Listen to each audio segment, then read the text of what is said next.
All right. Let's get fired up here.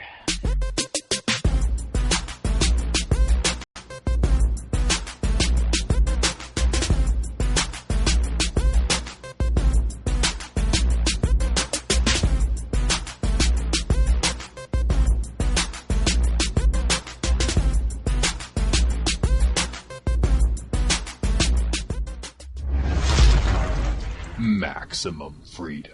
Read. Stay on target. Maximum freedom. Stay on target. Maximum freedom. Read Rothbard.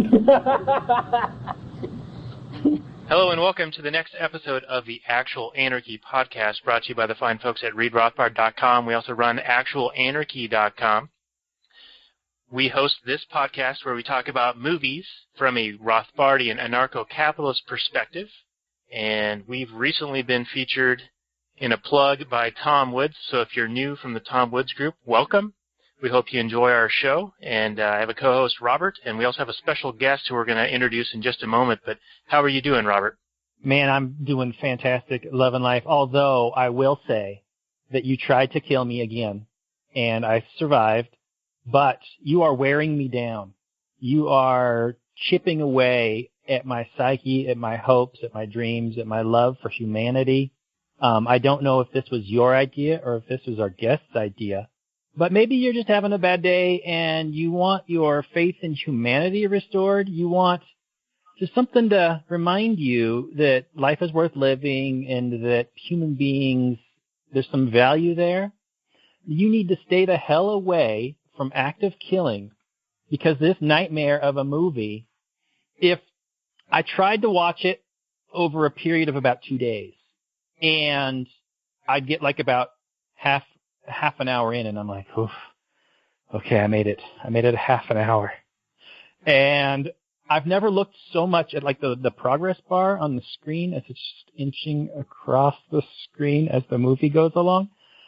I had to pause it and write down the crazy things that were going on and being said in this movie, probably about 20 or 30 times. So I've got over 1,000 words of notes here. I don't know if we're going to get to them all, but I am debating of whether I want to spoil this for the audience or rescue the audience from having to actually watch this horror movie. I don't know. But we're going to get into it, and it's going to be an interesting discussion. Hopefully the podcast version is going to be less disturbing than the actual movie, because there's no way it could be as disturbing. So let's shoot it back to you, Daniel, and then we'll introduce our fabulous guest. Well, that was quite the rejoinder there. So brace yourselves, listeners, because this movie is crazy, and it is a suggestion from our guest. And our guest is Hinton Bowers, and he is going to be writing for us at actualanarchy.com. Nothing up there just yet, but this is his introduction to the audience. So look for more stuff from him. But he suggested this movie to us. And so Robert and I have now watched it. And this is what Hinton told me. He said, "It's a group of documentary filmmakers who follow a group of Indonesian thugs as they proudly recap the political killings they took part in during the 1960s. And he goes on to say, "This would be a great conversation about ideological violence and how people are still okay with it as long as it is, quote, their side of the fence doing it."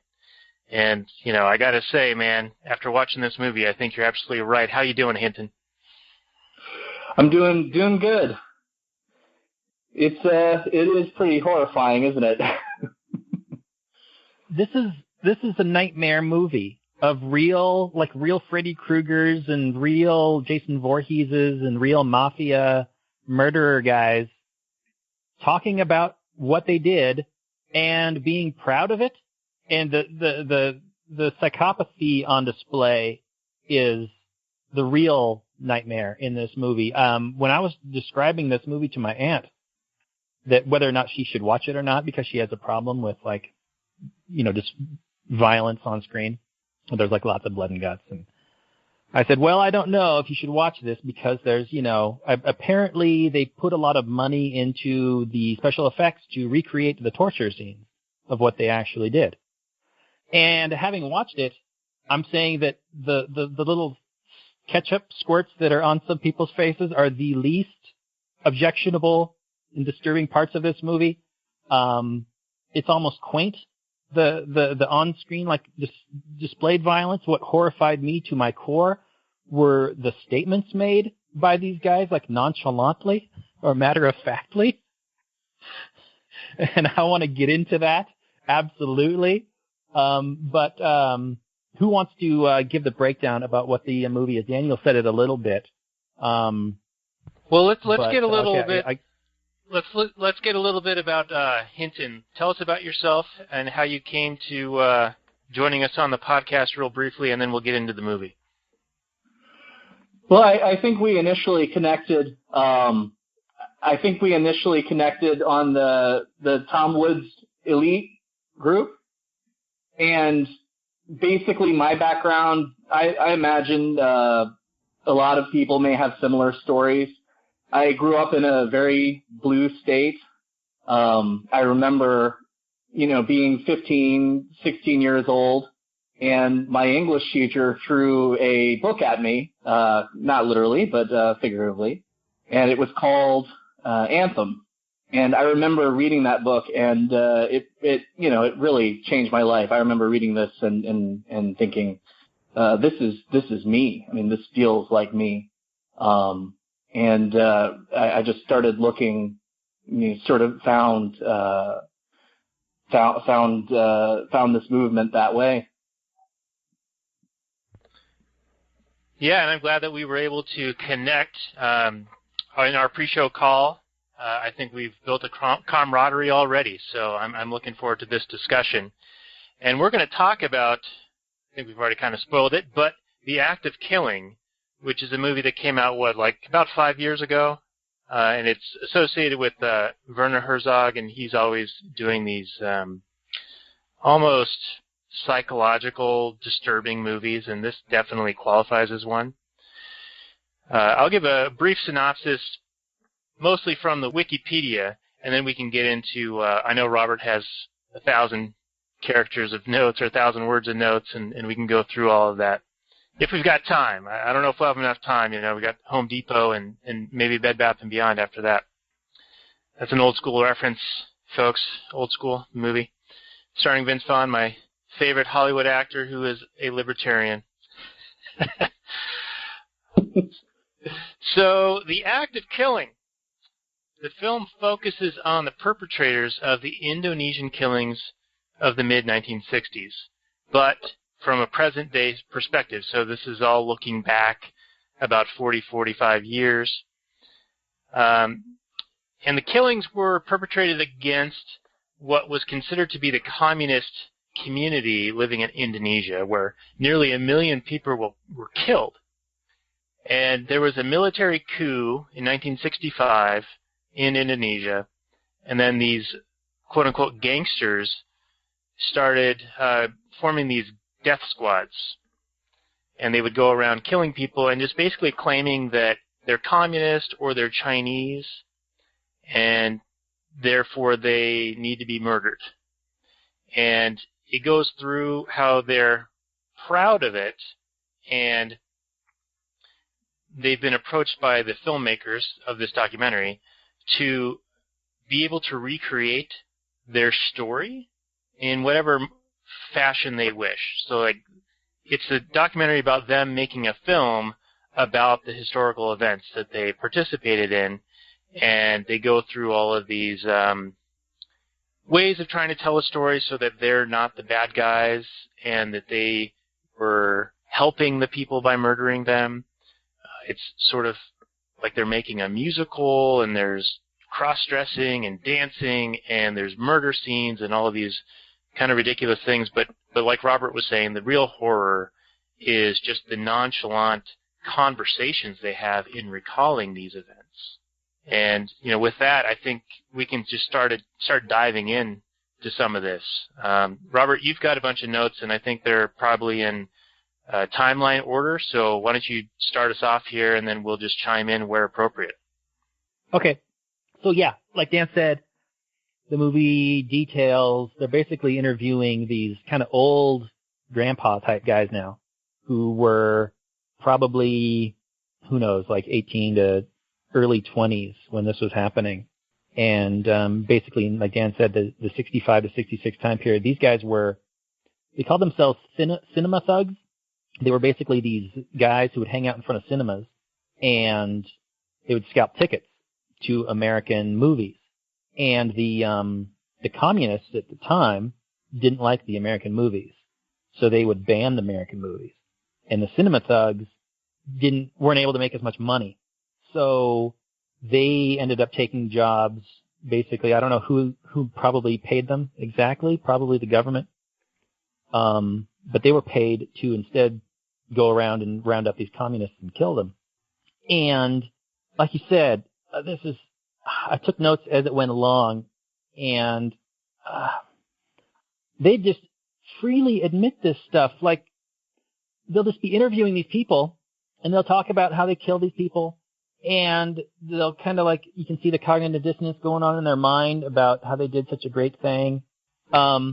They identify, I don't know if it was necessarily the translation of the film that I was watching, you know, the translation from the Indonesian to the American English, but they would call themselves gangsters. They'd refer to themselves as thugs and gangsters. Like, they have no problem or issue with it. They don't hide the fact. They celebrate each other as killers. Many times in the movies, they're like, "Oh, here's the killers, and here's the real thugs and the real gangsters. Like, we're all awesome because we killed a bunch of people. Whatever." It's like, at one point in the movie, here's a quote. They go, one of the gangsters says, "Well, communists take other people's property." And this is true. Communists they don't have a respect for private property. They take other people's property. But this is being said by a thief, a gangster, who, I'm not sure if it was this guy or not, but it was another gangster that's in his, like, group, where he's actually seen, they film him going around on his collection job, where he goes around extorting money from these shopkeepers. These are people that freely admit to stealing and thieving, and then they're claiming that, well, these communists go around stealing and killing people, or at least stealing, so we need to kill them. So just the hypocrisy on display is stunning in this movie. But yeah, one note on that. This was present day extortion, right? Like, this wasn't 40 years ago. This was, as they were recording this as a documentary, they were still going around and extorting people for money. Yeah, right. Oh, sorry, guys. Can I jump in? Yeah, jump in. There's a great moment where, you know, it's literally, I believe they're in a market somewhere, and there's this great moment where, well, it's a terrible moment, but great for highlighting at least.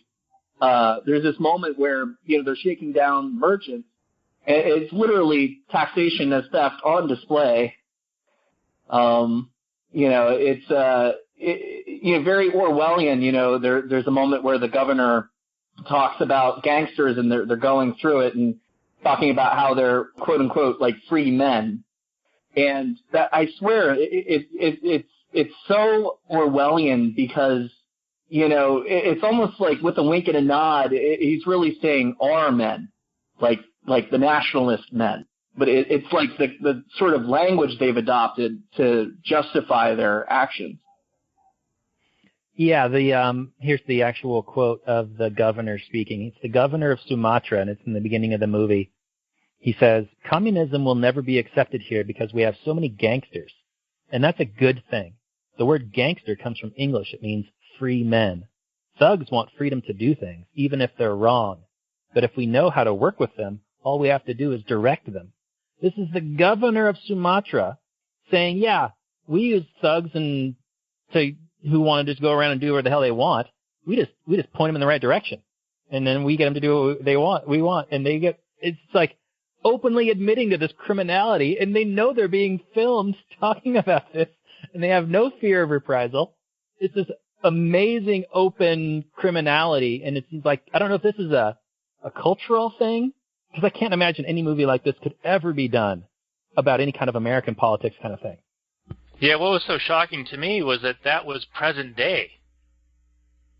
Yeah. Governor talking about these things, not even referring to what happened 40 years ago where they were just openly murdering people, and they went through, beating them to death was too messy, so we started refining and becoming more efficient and cleaner in how we were doing it, because they just kept on doing it, and they wanted to make it easier to kill as many people as possible. But it is weird because this military coup took place, and then it's almost as if these weren't government actors, but they were sanctioned by government to be allowed to do it and get away with it.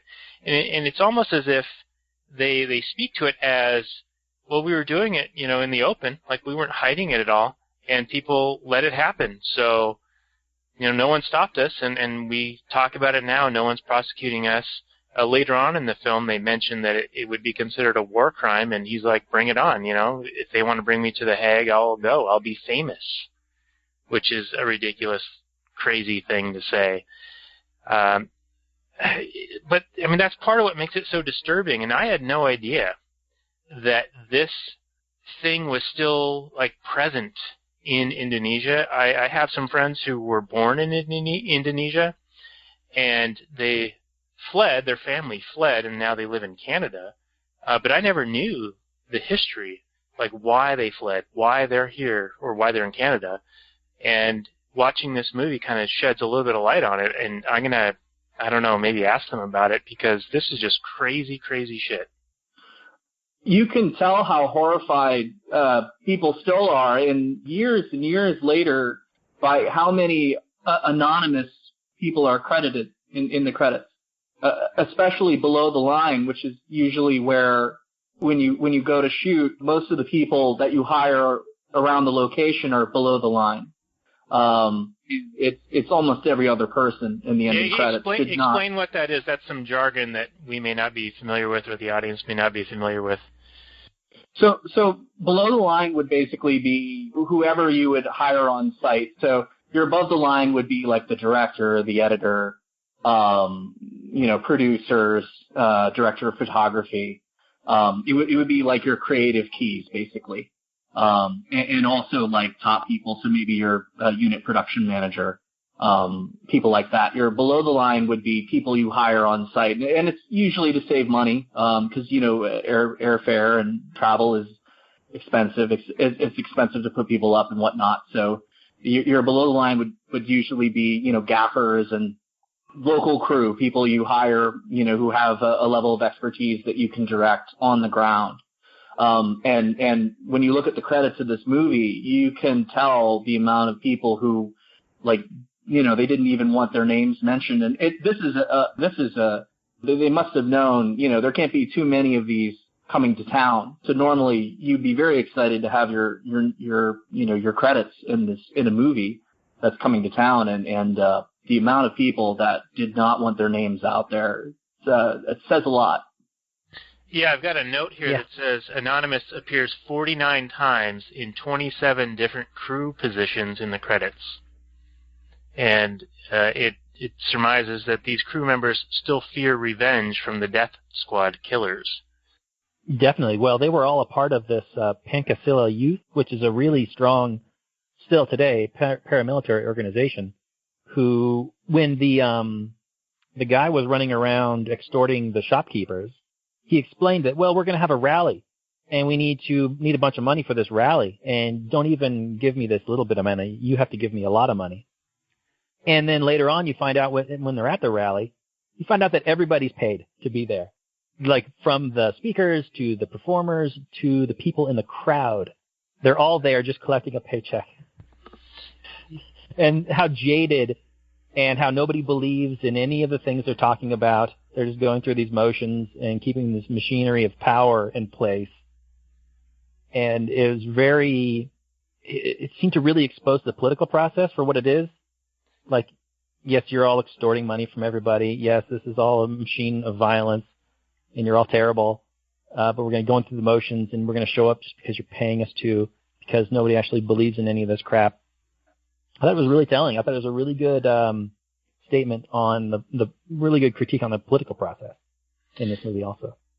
I would agree. It seemed to me that they were all just going through the motions of having a ceremony, and it was all bullshit, and they all knew it, but they still did it. And what's bizarre to me is that these, how do you say it, Pankasila? These paramilitary folks, they were all wearing this orange camouflage, like bright neon orange camouflage. And it was almost as if everything they did was from TV or movies. Like they saw it somewhere and they're like, oh, in the United States they have a political process. They wear camouflage in the military.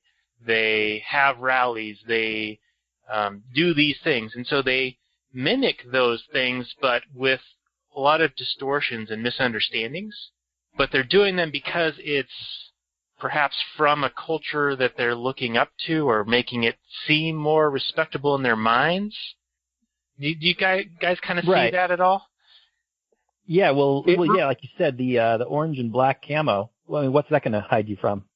There's no orange and black scenery you're blending into. It's absolutely just like some weird, bizarro reflection of actual camouflage. But it reminded me of the brown shirts immediately. The idea that, and I looked in the background a little bit, and it looks like the army basically, it was basically a sort of factional war between the army and the Communist Party that was running the government at the time. And it looks like what happened was these guys were basically contracted out by the military because the military knew they would get international heat. So I think they learned by basically paying these guys, these sort of paramilitaries, to do the things that they couldn't do officially. They could basically farm out these horrible things. But for me, that was really interesting too, which is, we're all here to be paid. So who's paying? Is it the government officials who are paying themselves to the government and then turning around? That's something I wish we had the answers to, but I don't think they go. They don't get the answer on that one. Right. Yeah, we just see the extortion of the shopkeepers. Yeah, and that would have been the gangsters themselves going out and getting the funds to pay for the rally, right? But it was almost as if the culture is sort of following this like hologram or this through the looking glass like worldview. It's kind of what I was trying to say earlier. Like they're mimicking things that they see to have some level of legitimacy to what they're doing, and it's all, like you were saying, Robert, cognitive dissonance. Like they're doing horrible, horrible things, but they need to make themselves feel as if it's okay, or that they're doing it for a noble cause, or it's for the greater good, or something along those lines.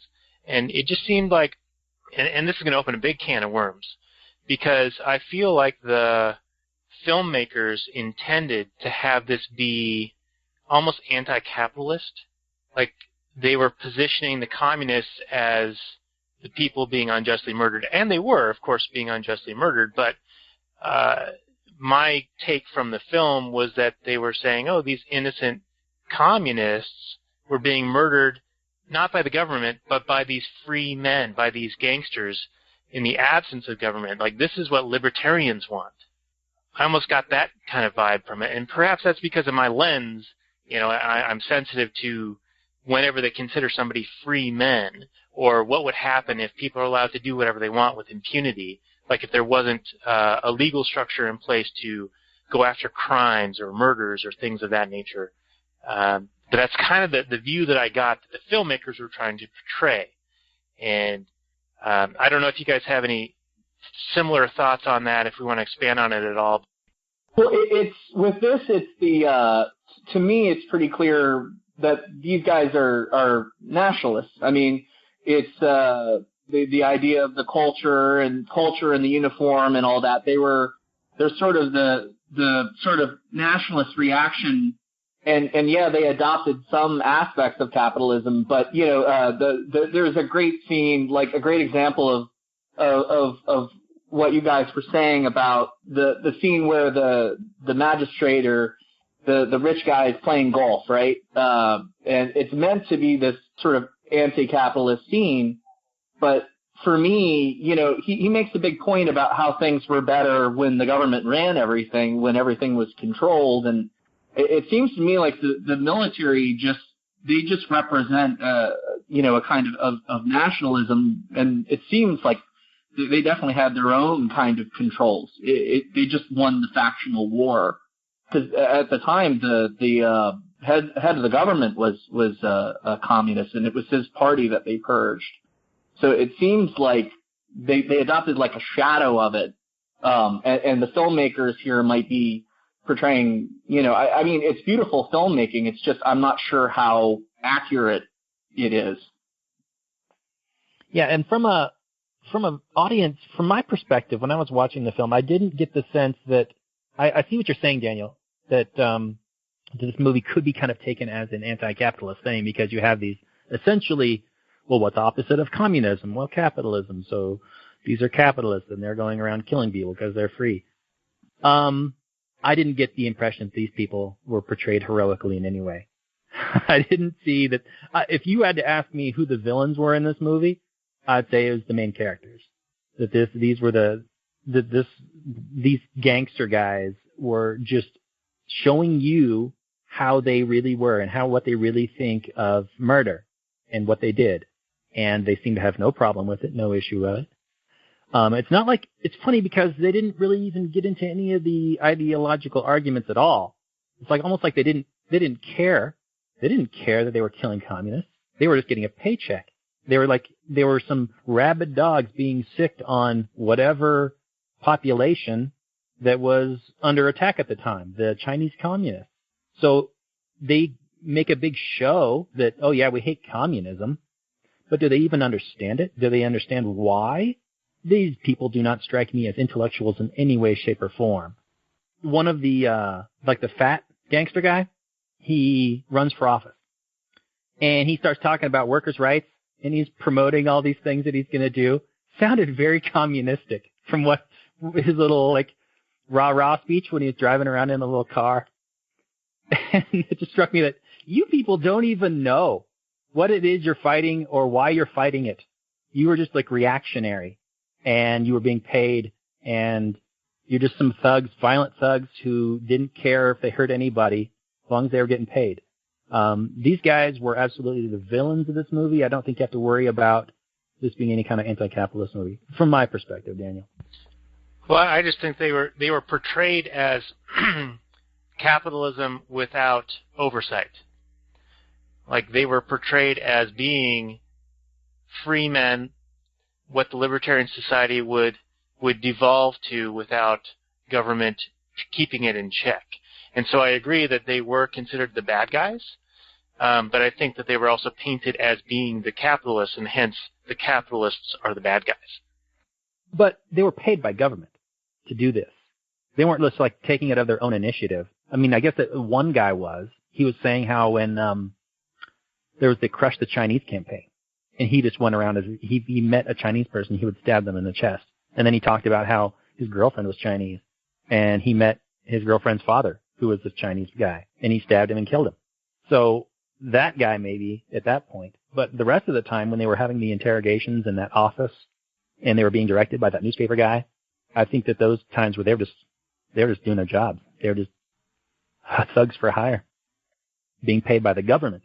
So that I don't think that would be any kind of organization or any kind of situation that we would advocate. No, certainly not. I wouldn't advocate anything in this film. I mean, it was so disturbing because of how nonchalant they were about it. They were proud of it, and they were just speaking of it matter-of-factly, oh, we tie this wire to a wall and wrap it around the head, and then take this stick and pull on the other end, and it was a clean way of doing these things, and an efficient way. I mean, it's almost like if Milton Friedman was there, and he was oh, you need to tweak this way to make it easier to do what you're doing. It's sort of like when he came up with the withholding tax and other innovations to make government more efficient. Well, that's really well shown when they go on that national television and they're being interviewed by that lady who was like celebrating. They're like, look, these are the people who killed all the communists, and they innovated brand new, efficient ways of killing based on American movies. So these guys are amazing, awesome people. Everybody cheer. Like, what the fuck, man? What the fuck? It's almost like a eugenics argument. I mean, that's one of the reasons it's so horrifying. It's like, oh, we're just putting them to sleep. And, I mean, that's one of the reasons it's so horrifying. Yeah, we're humanely killing them. Yeah, it's horrifying. You know what was weird to me was that had I not seen this film, I would not have considered Indonesia to be a dangerous place. I mean, I would consider it, like many other Asian countries. It might be beautiful. There's 1,000 islands or whatever it is, and perhaps I'd go there one day to check it out, see the beauty and the nature of it. But to know that this was filmed just, 5 years ago now, and that this kind of thing is still going on, I wouldn't set foot there. I'd be scared for my life. And that is a scary feeling to see this film and now be aware of what it's like there, but to have no knowledge of this prior to that. Like, who would have thought going to Jakarta would be dropping into this soap opera, going through the motions, neon orange camouflage, stab you in the street area, you know what I mean? Like, it doesn't make any sense to me. I don't know if there's some kind of, like, travel restriction on going to Indonesia, or if you were to, say, investigate, you look at Fedor's, like, travel guide to Indonesia, if it says, don't fucking go there. But I had no idea about any of this stuff prior to watching this movie. Me neither. This is one of the world's greatest anti-tourism movies I've ever seen. I was frightened. I was absolutely frightened by even thinking of, I mean, obviously as a tourist, you're not going to be exposed to this stuff. You're going to stay in the nice parts of town or whatever, or they're going to treat you differently. But just the open nature of it was amazing. Because you assume things like this happen all over the place. But I don't know if it's, like I said before, if it's the culture that allows them to just spin it so positively. Like, yeah, we're the killers, and we murdered all these people. And we did such a great job doing it. Man, you can't believe how good we are at killing. Oh, man. And look at this guy. This guy right over here, he innovated a brand new way to kill people. He tied a wire around her neck because he saw it in a movie. This guy is baller. Give it up. It's unbelievable. Unbelievable. Yeah, I guess it really shows how, the state can spin things. If you're told from the time that you're young what you're doing is great, you're doing a great thing for society, and all media and propaganda reinforces that, from print media to cultural, groups to television shows. It's sort of amazing to me that Anwar has any kind of epiphany by the end of the film, because he would have to at some point have some sort of free thinking, have to have some sort of perspective on it in order to break out of that conditioning. I mean, it's a very Orwellian movie in my view, because of the conditioning that they put the entire culture through. It's horrifying in that way, because it's like, from their perspective, it's like we're not the bad guys. We're the guys that saved our culture and our society. So anything that you do to save that, it just makes me more hardcore. And that's horrifying, because you see that, you see similar attitudes, running around killing each other yet, but you see similar attitudes in the political spectrum in this country, which is, this guy was a bad guy, so I'm going to riot at his event, or I'm going to shout this person down because he promotes bad things. You see, it's not as extreme, but I feel that you definitely see examples that are very similar in attitude. Well, yeah, and not to mention the glorification of the military and all the murders and killings that go on there, with the all full-on support the troops, right or wrong, that kind of thing. all the drone strikes, just all the murders that happen all the time. They're always cheered as wonderful. Well, yeah, it's an example of a society that, I mean, it basically grew up entirely around the military because of the events in '65. So it seems like the military basically attempted to survive and in a way kind of created this sort of reactionary nationalistic type society around itself in order to survive as an organization. It's almost a mirror reflection of socialism. It's just sort of the opposite. It's sort of the reactionary version of what you might have seen in Cambodia, for example. Yeah. Cambodia, that's a more well-known massacre, and I don't know if it was maybe more millions of people, maybe 2 million people who were murdered there, and that was more directly perpetrated by the government. But, this isn't that far behind, and in a way it's almost scarier, because it didn't take the government per se to go out and commit these acts. They did it by proxy, and it made it almost more horrifying in that they could convince people that, hey, this is a thing you can do and should do, and it's okay. We're not going to come after you for it. You're going to be lauded for it. You're going to be a hero for it. So, Robert, you were saying, it was almost like the military worship in this country.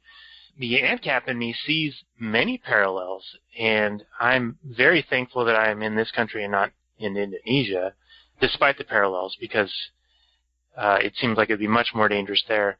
But one thing I wanted to bring up before we move on and back to the movie is that this reminds me of the Antifa types who will do Bush doctrine. They'll say preemptively strike because there's a threat or a perceived threat or an imagined threat.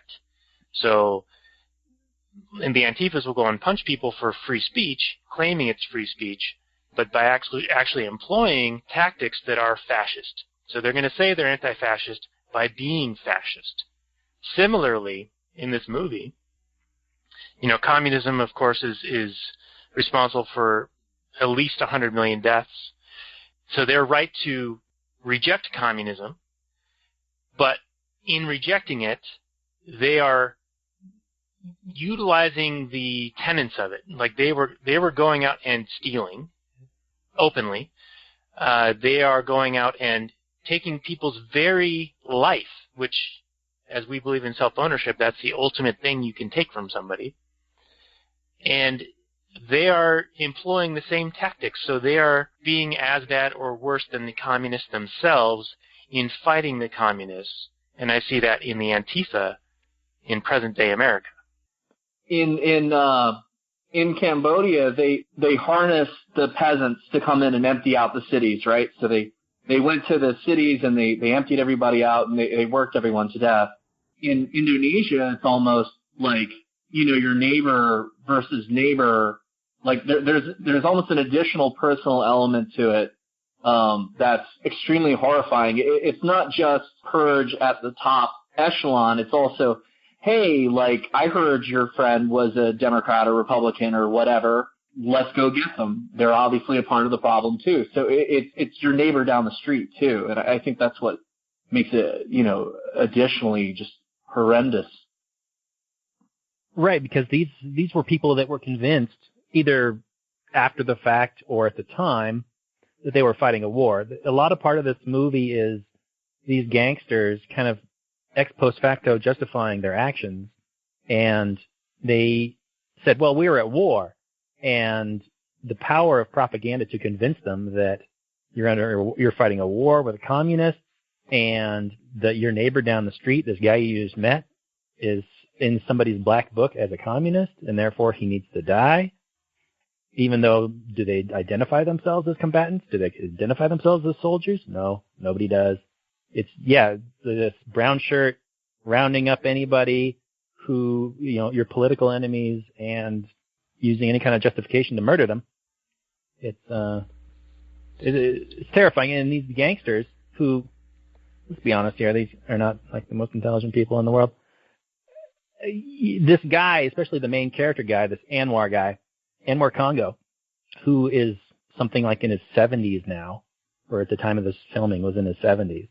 And only when he's finally doing this interrogation/torture scene where he's being tortured, and then he goes and watches it, does he finally ever kind of a little bit maybe realize that, oh, maybe those people that I was murdering and torturing might have not felt great? Because there is one horrific scene in the movie that these guys make. Remember, it's a film about a film, where they're in front of this waterfall. And this is so disgusting. I had to pause it a couple times. This character, who is one of his victims that he murdered, it says, "Hey, I'm back from heaven, and I'm presenting you with this medal." And he puts it on Anwar Congo and says, "Thank you so much for killing me and sending me to heaven. You're the best, Congo. Thank you so much." What level of horrific propaganda and cognitive dissonance would it take for you to think that this is not only a legitimate thing to say, but this is any sort of justification for what you did, that you were doing them a favor by murdering them? What level, lack of any kind of tone deafness to any kind of reality, where your victims thank you for murdering them? It beggars belief. If you guys got some topics on that, and then I want to get to some quotes in this movie at some point. Immediately after that, when they go to the actual place of execution, like immediately following that, there's a moment where he starts to go through the motions one more time, and there is a moment where I believe it's the first time in the movie where he refers to his victims as human beings, not Chinese, not socialist. When he and I think that the moment where he gets the medal, and then immediately following where he refers to them as human beings, and then he begins to retch and choke. To me, that just, the first time I saw the movie, I just sank into my chair and into the center of the earth, because it was just a profound. It was a moment where the empathy kicked in for the first time, or at least it feels like it at least partially did. And it's, to think of these people as human for the first time, that to me was pretty mind-blowing. Yeah, 50 years later, it takes somebody to make him remember these things and shine a light on them and have him explain what he did to actually think of other people as human beings. Yeah, and he finally felt regret, which kind of, in my mind, led me to that there is almost a universal code of what's moral and not in respect to human life. Like, he spent his whole life justifying it, having this moral relativism, telling him that what he did was righteous and okay, and he was actually doing them a favor. But then after going through a mock-up of the experience himself, where they were filming that scene where the interrogation and strangulation scene, and he started quivering and shaking as a result of it and couldn't go on. And then he watched it with his grandsons and was like, "Oh, watch Granddad get beat up and murdered. Oh, isn't this great?" But then he breaks down and I guess has this epiphany, like, what he did was actually monstrous. And so that moral relativism melts away, and it becomes a truth that, murdering somebody, taking someone else's life is the ultimate thing. And it goes for anybody, right? It's no longer a justifiable thing. And let me jump right in. Let me jump right in and say the quote. The quote of what actually, because I typed all this out. When he's having his epiphany, he's watching himself being tortured, and he's reliving this experience, and he's actually getting some empathy for his victims. He says, "Did the people I tortured feel the way I do here?" He had to ask the question. He didn't realize, only at this point is he asking the question, did the people I tortured feel the way I do here? I was like scared and stuff. And then the director actually goes, actually, they felt far worse because they actually got murdered, and you're just making a movie. And Anwar goes, but I can feel it, Josh. I feel it. Or have I sinned? I did this to so many people, Josh. It's all coming back to me. Is it all coming back to me? He's like a child that never really did any kind of self-introspection. It was just so, I hate to use the word brainwashed, but propagandized indoctrinated, ex post facto justification of what he did to think, because, you never want to think of yourself as the bad guy, right? You're always thinking that we're all heroes in our own movies, right? So, and by one of the more interesting things, as I was watching the movie was to, one of the interesting things I noticed was just, when they would have the children participate, and, I think there is just something about children everywhere, they are sort of raw human in a way, raw humans, and just to see the way they would react to just the play acting, the girls who would cry long after the take on several occasions, and you really could see with them how the propaganda hadn't quite jaded them yet, hadn't quite penetrated, at that point, with the children as much as it had with Anwar. And I imagine Anwar never really did have much of an education, you get the sense he was, street kid and all that. So you get a sense of someone who had a lot of potential who was just fed poison his entire life. Yeah. Yeah, definitely.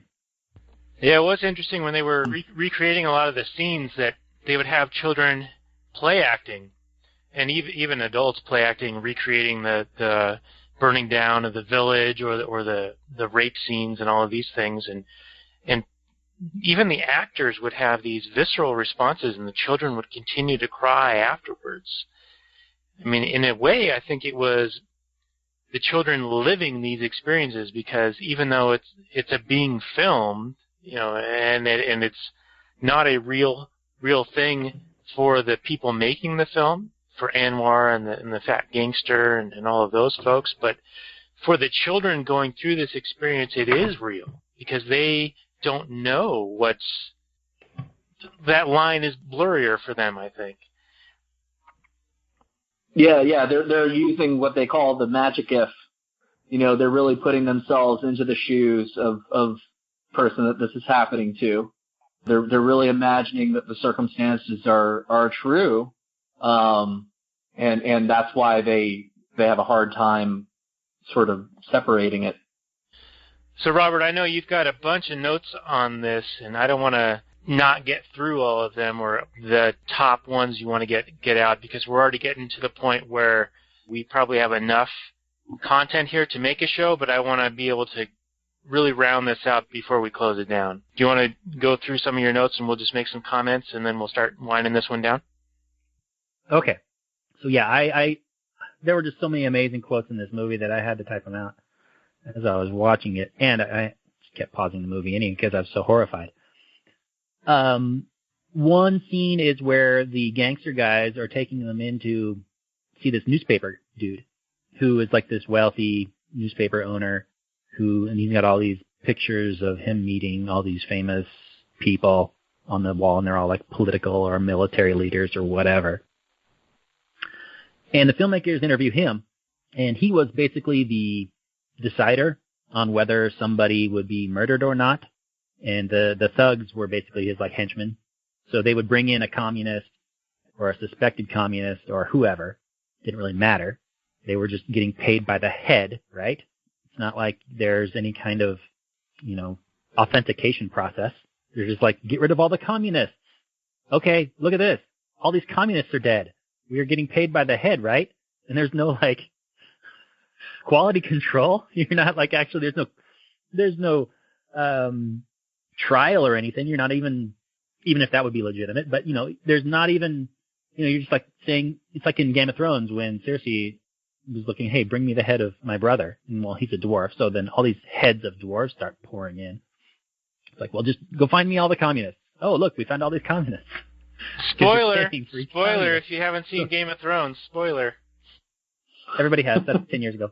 So anyway, so the question was, they're interviewing this newspaper dude, and he said that whatever we asked, we'd change their answers to make them look bad. So magically, everybody that interviewed turned out to be a communist.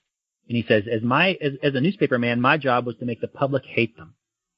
So he's admitting to being a propaganda peddler. He's just saying, it was my job as a member of the media to smear anybody that we needed to smear. And then they were asking him, if he ever killed anybody, and he's like, well, I didn't have to kill anybody. One wink from me, and they're dead. Because I had these thugs that would go kill them for me. So just the way that government uses the media as its propaganda arm, and just open corruption, openly saying how I'm just a propaganda arm for the government, whatever they wanted. I was there to do it for him. And he's like this famous newspaper dude. It also shows the level of groupthink. He swears up and down there was no former relationship between him and the government. But they didn't. I mean, whether that's true or not, I doubt that's true. But if it is true, then it shows how much with groupthink you don't even need to directly control. Like you can set the sort of psychological atmosphere, group atmosphere, and people will just roll with what you fed them. Absolutely. Just go with the program. It's horrifying in that sense.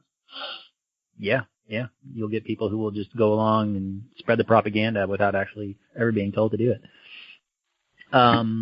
So at one point, Hinton, you mentioned that there's this Pancasila youth leader speaking at a rally, and then later on he goes to a golf course and he's talking. And one of the quotes of him at the golf course was, he says, "We have too much democracy. It's chaos. Things were better under the military dictatorship. Better economy, more security. Gangsters are free men. They want to enjoy their life in their style." Then there's really disturbing scenes. There's the main gangster guy. He describes how he killed a man by putting a table leg on his throat, and then everybody sat on the table and how fun it was to bounce up and down while they were murdering him. Then he talked about how they were extorting the communists. Like, they didn't kill every communist. Some communists were too rich to kill, so they would extort them. They would they would basically say, "You need to give me your money or else we'll kill you." And if they didn't have money, well, then they'd kill them. But if they could pay them off, they would let them live. Let's see here. There's one really good quote by the Vice President of Indonesia.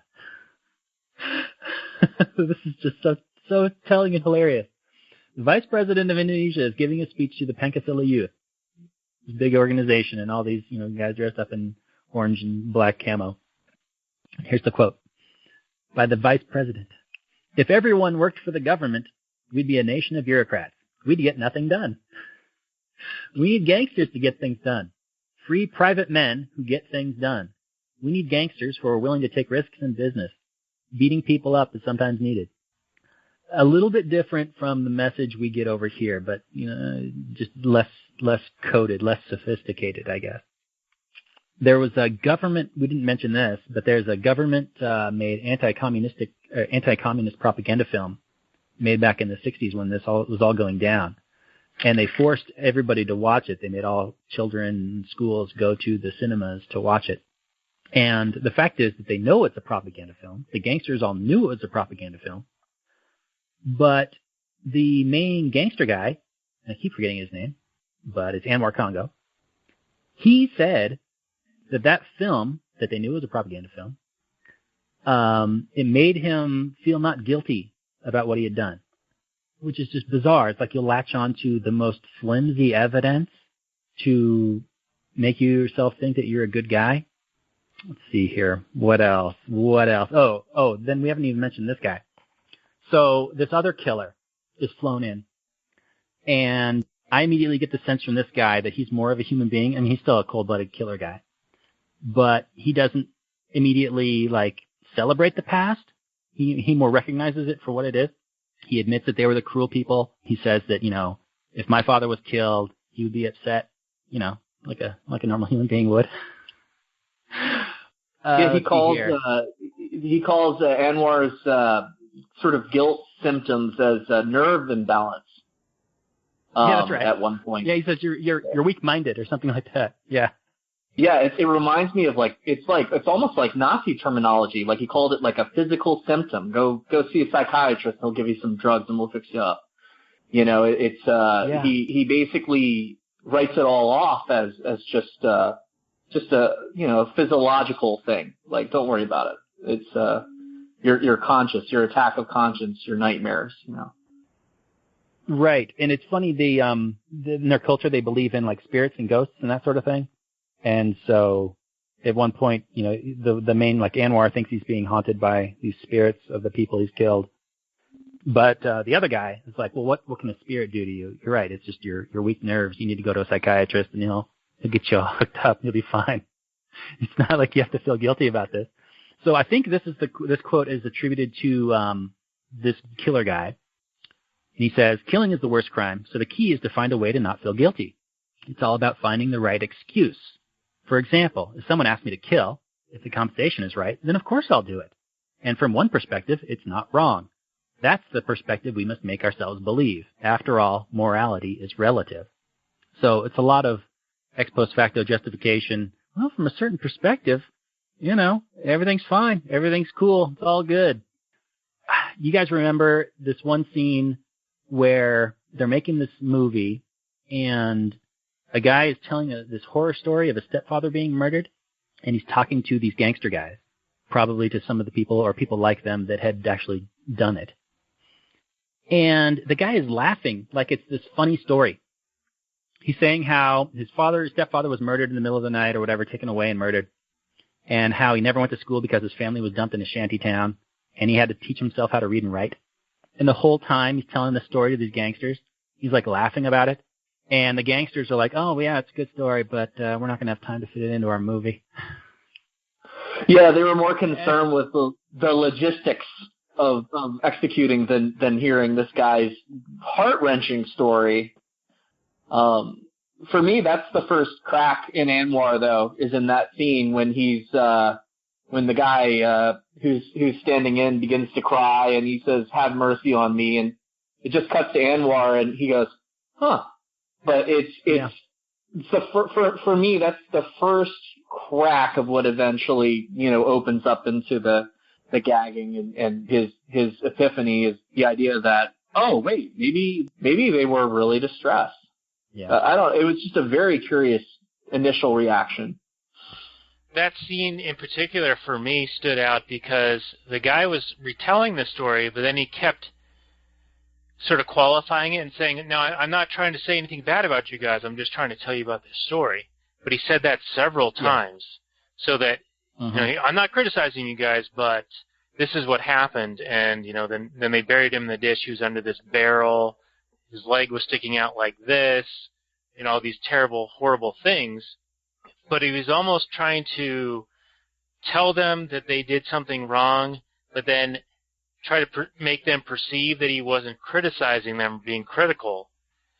But the other thing about it that was really bizarre, they use the excuse that, that would be too complicated to film, in an effort to not tell his story. Like, they're very sensitive to what's going to be portrayed in the film. Like, they are very much steering the direction of the film they are making, and they are using it as a propaganda piece, as exemplified by many instances we've already discussed. So they're hearing it's contradictory. Right, but they're hearing this horrible story from the guy, and they immediately say, well, we can't. In their minds, I suspect they're saying, we can't dare show that. And so their immediate response to it is, there's no way to film that. It would take days to set that up, and we don't have the time or the budget for it.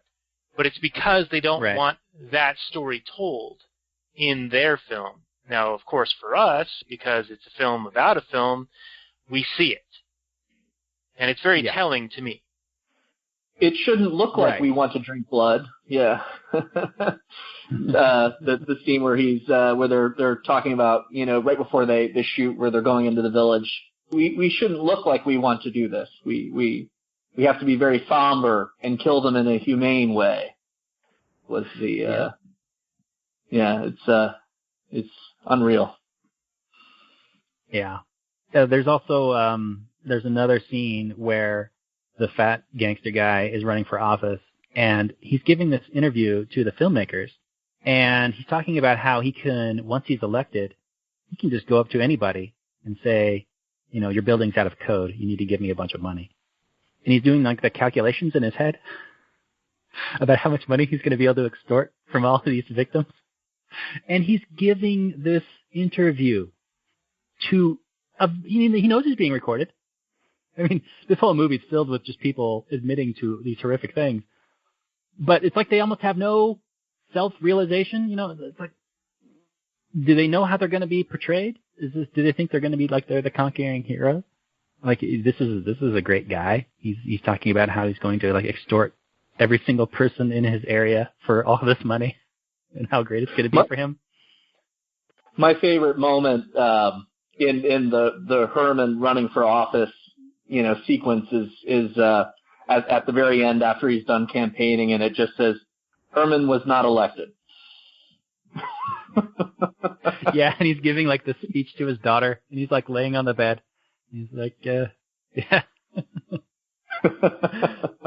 And, it also implies that he just wasn't connected or not rich enough or didn't have, because you get the sense he was trying to emulate in like a almost sort of funhouse cartoon way. He was trying to sort of emulate the other sort of big party guys in the country. Yeah. Yeah. And you just get the sense that he was trying to copy them, but didn't have their level of influence within the army or whatever in order to pay, enough people to stay in power. So you get almost like this sort of funhouse look into how the whole society works, but with this sort of broody, goofy Herman guy, which I thought was Al Pacino's brother in Godfather 2. Oh, geez. I'm terrible for not remembering this. It's like a phrase. I'm trying to remember. It's Fredo. He's Fredo. He's the Fredo. Fredo. Yep. Yeah, he's the Fredo. He wants to be in on what the cool kids are doing. So yeah, it's funny. He just says, if I threaten people, they'll give me money. Well, yeah, no shit, thug. That's what happens when you threaten people. They'll give you money to leave them alone. And this is a legitimate thing. One question that came out to me as a result of this is, if this has been going on for as long as it has, and granted the murders died down since 1965, 66, why isn't there a response to it, a market response to it? Why isn't there defense agencies or communities organized to protect each other from this extortion and the violence that's being perpetrated? Is it because it's this dystopian, Orwellian state? Or, did that strike out to you guys at all? Like, why is there not some kind of countervailing force to this horror that's being perpetrated against people, and it's open? They're aware of it. So why is there nothing fighting it, preventing it? Yeah, it's probably because informally it is a government organization in a sense, or these guys are essentially government contractors. So it's like you either try to complain to the you can't go to your local magistrate because these guys will show up at your house. And then I would imagine that there might have been a few attempts, but between the government and the thugs, I just can't really see anybody surviving long enough. And then, the purge also probably scared people to death. If you weren't caught up in it, you would have seen this go down, and it would have just been like, hey, keep your head down and try to get through your life. But I imagine they just wiped out enough. I read somewhere that the group that they wiped out, it was the third largest communist group in the world, like in terms of membership. I think they had about 3 million members at the time. When there was an attempted coup, nobody really knows who was behind it. There was some declassified CIA stuff that basically said that the party at least knew about it, the Communist Party at the time, who their leader was the head of the government. And basically the army sort of reacted and just wiped them all out. So I would imagine it's kind of like a government market hybrid, one of those like kind of a too big to fail arrangement where a couple people get big, kind of like a crony capitalist kind of deal, rigged with government and military guys. So I imagine with that sort of a situation, you just would never, it doesn't seem like just chaos to me. It seems like orchestrated chaos. Like, it seems like people are well aware of what's going on at the top. They just sort of unleash this informal militia as a tool to get rid of people who are a problem for them. That was my impression. Good deal. It gives them plausible deniability so they can, so when the international community comes back, they can't be like, well, I mean, we can't control what the people do. They were worked up over these guys. So it gives them the ability to turn around and say, like, well, I mean, what were we supposed to do? The people just did it, when I think they were more behind it than they admit. Yeah, they always want that plausible deniability where, you're not actually, you're several levels removed from actually what's going on, and if you can't control what other people do, so how can I be blamed for what all these people are doing? Yeah, absolutely. I thought there was one kind of funny thing where Anwar is getting interviewed and he's asking about, well, Dan, you brought up how, he could be prosecuted for war crimes. And his defense of that is basically like, well, why focus on my murders? There's other murders. What about the Americans that killed all the Indians? Why don't you punish them? As if saying, well, everybody's doing it. So what? I mean, everybody's killing people. Who cares? Well, it's not, why are you picking on me? The classic, two wrongs make a right kind of argument. Yeah. It's like, well, Billy's jumping off a bridge, so I should be able to get to jump off a bridge too, Mom. Yeah, it's, I just got the impression that these were just, just childlike people. I want to say there's one more horrific quote that I want to mention before we finish this up here. Well, there's a couple of them. At the end of the television scene where he's being interviewed on national television, the host lady, she's celebrating Anwar's more efficient way of killing commies. And the question is asked, what's the meaning for the youth in this film? She asked this question to, her panel. And the answer was like, God must be against communists. And the interviewer's like, yes, God hates communists. That's why he made this film so beautiful. I don't know what religion they have over there. Is it, I believe they're the Muslim, mostly majority in Indonesia. Is that true? I don't know, but it's just a staggering quote. From what I understand, it was some of the bigger religious groups that had a big hand in the purges. So it was, it was sort of a countercultural revolution. I think it began as a military reaction of, there was sort of an attempted purge and the military sort of reacted and then they seized on the kind of countercultural, sort of reactionary cultural movements, sort of push everything through. But yeah, my understanding is they were, sort of Islamic organizations. Okay, and there's one final quote that I had to type out word for word. So they're filming the scene in the village where they're burning down the village, and they're murdering all the people in the village. And it's like they're just interviewing like random cast people, or they're catching cast people just swapping stories. And this one Pankasila member, he's all dressed up in his fatigues. And he's just, they're just talking about the good old days. Talking about the old times when life was good. And this is the quote. He goes, if they were pretty, I'd rape them all. Especially back then when we were the law. Especially if you get one that's 14 years old. Delicious. I'd say, it's going to be hell for you, but heaven on earth for me. And this guy, he knew he was being recorded. Again, everybody in this movie knows they're being recorded. That was probably the hardest scene for me to get through. Yeah. When I watched it for the first time. Yeah, I mean, it's the kind of thing where you just put yourself in a situation where you see something like that beginning to happen. It's like, well, I guess they would have shot me because I would have jumped in the way or whatever. But it's just, you have this moment where it's like the most abhorrent thing, one of the most abhorrent things imaginable. And the fact that, especially with time, this guy's had plenty of time to think about this.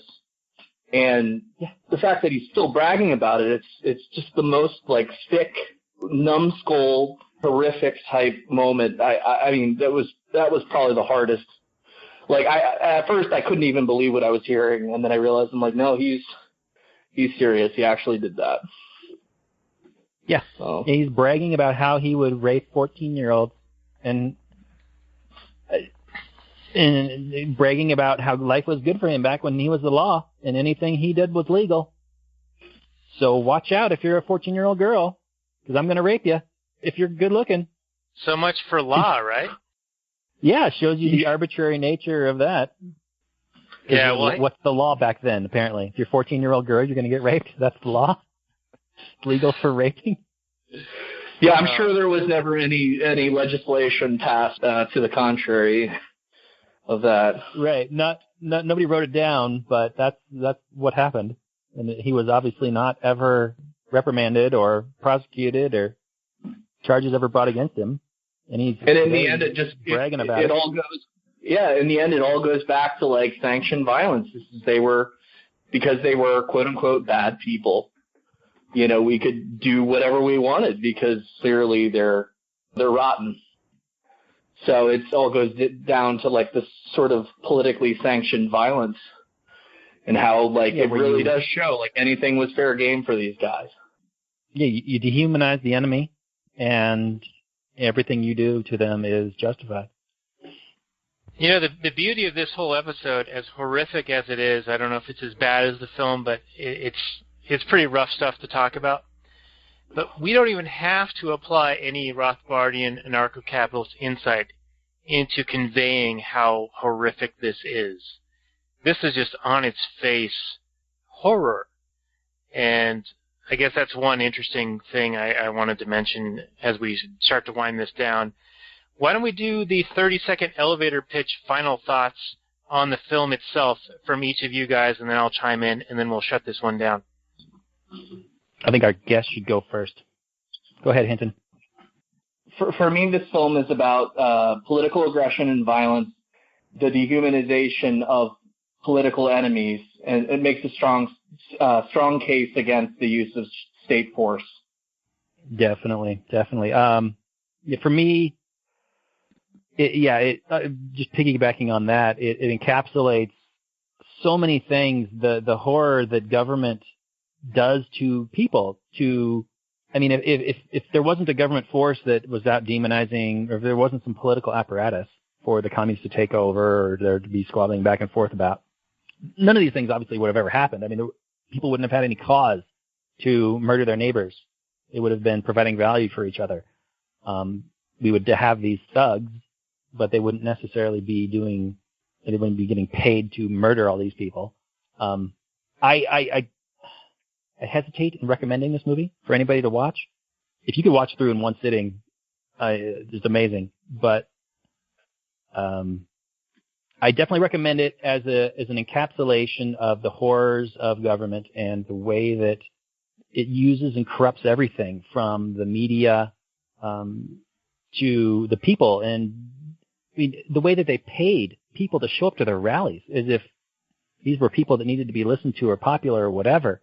It's just all propaganda. It's just all lies. People just going through the motions to get a paycheck. And they're just being paid by extorted from, honest businessmen.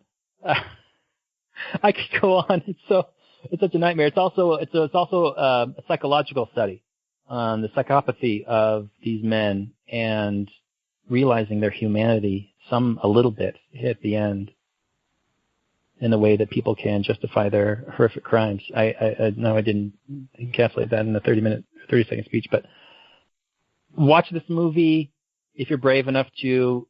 It's a really good. You can apply it anywhere to any political system. I don't think this is the only thing that's unique about this Indonesian one is just their openness. It's almost like everybody signed some kind of piece of paper that said, "Now you're going to be free from any prosecution, so you just go ahead and tell us what really happened." Because they just fear no reprisal because they are the law. So why would anybody, come after them? Yeah, it's like they're all congressmen or something. Yeah. Yeah. So my 30-second elevator pitch is, Hinton, we're friends now, right? I would say so. Fuck you for making me watch this, man.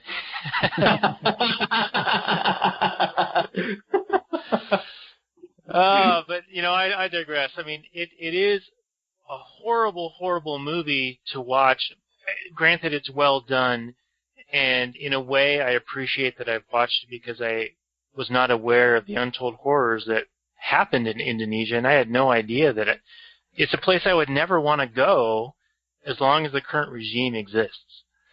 And that's frightening to me in that there is a lack of awareness of this whole event even occurring, or the fact that the people who perpetrated it or supported it are still in power. That's just bizarre to me that people aren't aware of this. And it takes a movie that's very, very hard to watch. It took me 2 or 3 sessions to get through, and oh man, I mean, this has been one of the tougher shows that I think we've had to do. I say fuck you, but I also appreciate that you brought this one to the table because it is so difficult and challenging. So with that, let's wrap this up. And Hinton, why don't you just give the audience a little bit more on what they can expect from you on the site, and if there's a way to reach out to you, or do you have like a Twitter or a website or anything like that, or will you primarily doing articles on actual anarchy? Yeah, I'll be blogging on the actual Anarchy site, and you can reach me through there. I'll probably be focusing mostly on one of my big interests is both government and cultural authoritarianism. So I would imagine a lot of my posts would fall in line with that, which is probably why I tortured you with this movie. Because I felt like it was one of the best examples of both in full swing. So I'll probably continue to focus on things along this line.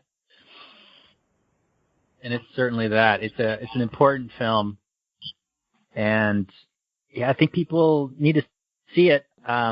It's definitely hard to watch if you haven't heard of it. And it's also, thank you to our guest for bringing it up, because it's not a movie I would have seen any other way other than having to watch it for the show, because it's definitely not something you view for pleasure. It's fascinating and horrifying. It's watching a real life, like a pack of Jeffrey Dahmers, all talking about how awesome they were for killing all these people, and just you're not even talking to people in their jail cells. Usually these movies are like you're interviewing like BTK after he's been caught, and he's like, oh yeah, I killed all these people all these different ways. No, these people are walking around town. You could like go to Indonesia right now and meet these people, which is it's telling why there's so many anonymous credits in the film, because these people are still absolutely in charge. They're still dangerous, and they have no qualms about killing. And that's my 2 cents. Well said. Well, hey, I think we've probably talked about this one plenty. Horrible, horrific, terrible, but recommended if you've got a strong stomach and want to be aware of the true evil that is behind government.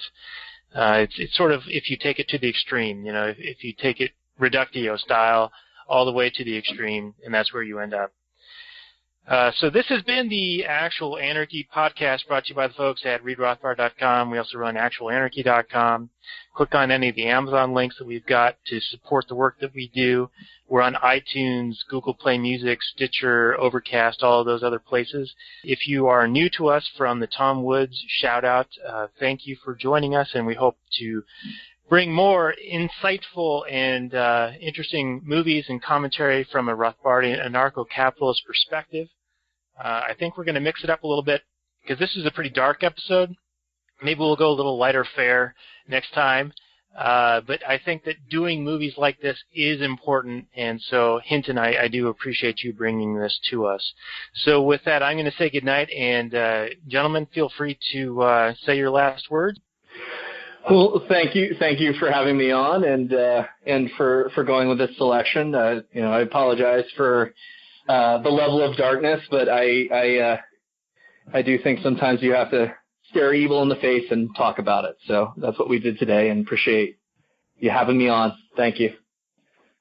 There's nowhere to go but lighter for our next episode. So stick with us if you like this content. Keep us going. Rate us, review us, talk about us. There's been some mentions of us in other Facebook groups. We're really happy about that. So you little freedom muffins, you take care of yourselves. If you're planning any trips to Indonesia, just be aware. Yeah, take care of yourselves. Be good to one another. And I love you all. Good night.